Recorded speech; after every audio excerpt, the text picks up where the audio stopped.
시청자 여러분 안녕하십니까? KNUBS 뉴스데스크를 시작하겠습니다. 우리 대학이 2025학년도 대학 입학 전형에서 자율전공학부를 신설했습니다. 신입생은 수시 학생부 교과 자율전공 전형과 지역인재 전형, 그리고 정시 일반 전형으로 선발하며 지난달 9일부터 13일까지 수시 모집의 인터넷 원서 접수가 진행됐습니다. 입학 후에 진로를 탐색하고 전공을 자유롭게 선택할 수 있어 주목받고 있는 자율전공학부.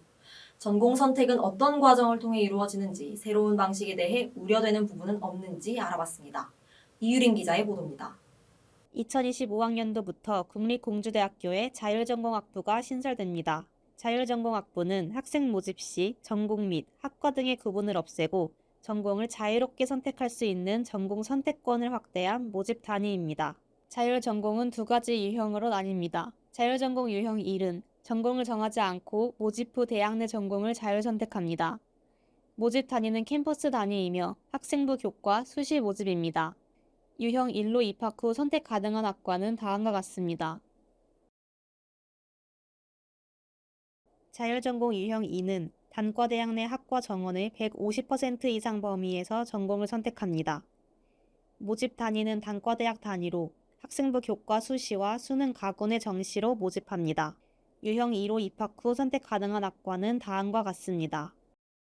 사범대학, 간호보건대학, 예술대학의 단과대학, 생활체육지도학과를 비롯한 6개 학과, 그리고 성인학습자 전담과정은 자율전공학부생의 전공 선택에서 제외됩니다.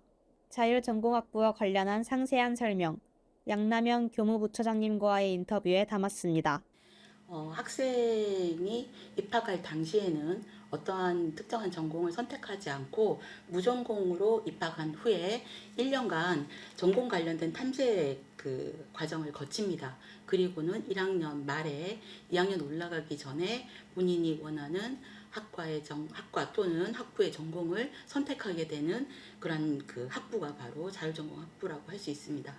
기존의 국립공주대학교 내에 3개 캠퍼스 내에 설치되어 있는 학과나 전공 말고 본인이 자기가 주도적으로 전공을 설계해서 선택하겠다고 하는 학생들이 발생할 시에는 자기 설계 전공이라고 하는 전공으로 자율전공학부에 남아서 3년간 자기가 주도적으로 자기 설계를 하면서 졸업을 맞이할 수도 있습니다.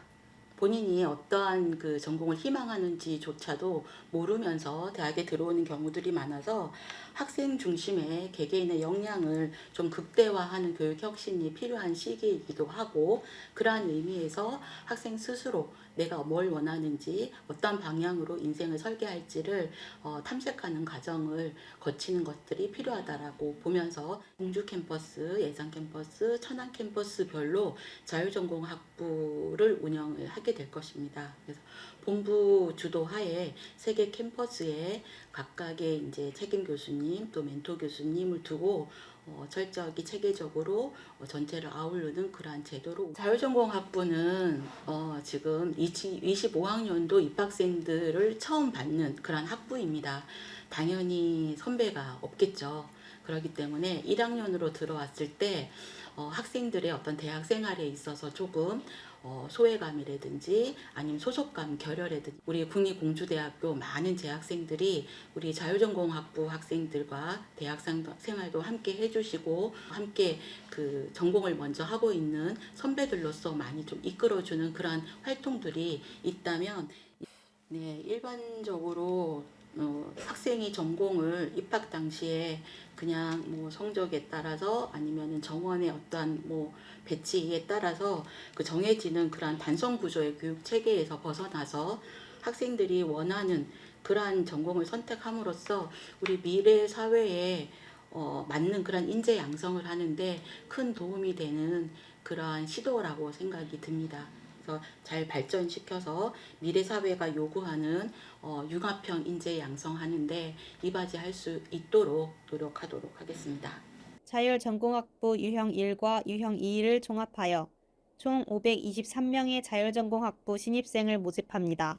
수시 모집은 지난 9월 13일 마감되었으며 정시 모집일은 12월 31일부터 1월 3일까지입니다. 학생들의 자율적인 선택의 폭을 넓혀주고 다양한 교육의 기회를 부여하는 국립공주대학교 자율전공학부, 그 앞날을 기대합니다.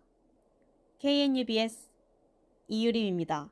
다음 소식입니다. 몇 주 전 에브리타임에 제2도서관의 청소 상태에 대해 불만족스럽다는 내용의 글이 업로드되어 적지 않은 개수의 공감 표시를 얻었습니다. 그런데 정작 도서관에 정식으로 건의한 학생은 거의 없었다고 하는데요.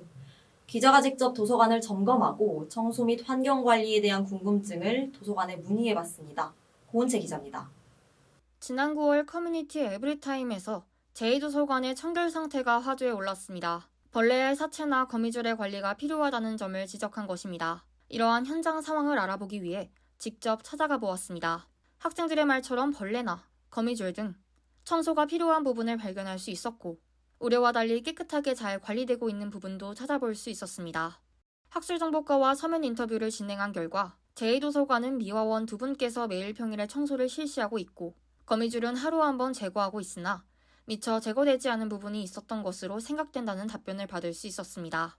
또한 거미줄 청소를 매일 실시해도 상습적으로 재발할 시 거미 방역 작업을 검토한다는 입장입니다. 그러나 에브리타임 내에서 이야기가 나왔던 9월 글의 공감수나 댓글의 반응과는 달리 직접적으로 도서관 홈페이지를 통해 청결 관련 건의사항이 들어온 것은 한 건도 없는 것으로 확인됐습니다. 도서관 자치위원회 카카오톡 채널을 통해 들어온 건의사항 또한 단 2건에 그칩니다.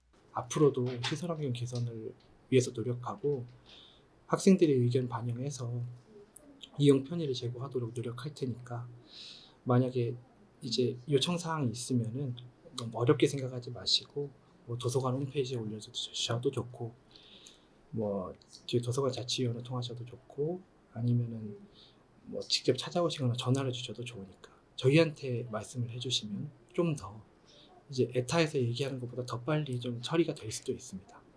더욱 쾌적한 학습 환경 조성을 위해 학생들이 온라인 커뮤니티 논의에서 그치지 않고 공식적인 방법을 통해 적극적으로 의견을 전달하는 것이 중요해 보입니다. KNUBS 고은채입니다. 다음 소식입니다. 쾌청한 가을 날씨 속에 우리 대학에서는 다양한 행사가 열리고 있습니다. 동아리연합회에서 주관하는 동아리 홍보전이 2학기에 활기찬 시작을 알렸고, 추석 연휴 이후부터는 오픈 사이언스를 비롯해 각 학과의 특색을 살린 흥미로운 주제의 학술제들이 잇따라 펼쳐졌습니다. 지난 14일부터 이틀간 진행된 대동제가 캠퍼스 분위기를 한층 끌어올렸고, 오는 11월 6일과 7일에는 사범대학의 예비교사 페스티벌이 예정되어 있어 학문과 재미를 아우르는 자리가 가을의 끝자락까지 풍성하게 마련될 것으로 보입니다. 다음 소식입니다. 제70회 백제문화제가 성황리에 마무리됐습니다. 이번 백제문화제 행사는 수호신 진묘수 웅진을 밝히다라는 주제로 지난 9월 28일부터 10월 6일까지 공주 금강신관공원, 공산성 그리고 제민천 일원에서 진행됐습니다. 백제의 역사와 문화를 재조명하는 공주시의 대표 행사에 많은 관심이 집중됐는데요. 특히 금강과 미르섬 일대의 야경을 즐기기 위한 관광객들의 발길이 끊이지 않는 모습을 볼 수 있었습니다. 마지막 소식입니다.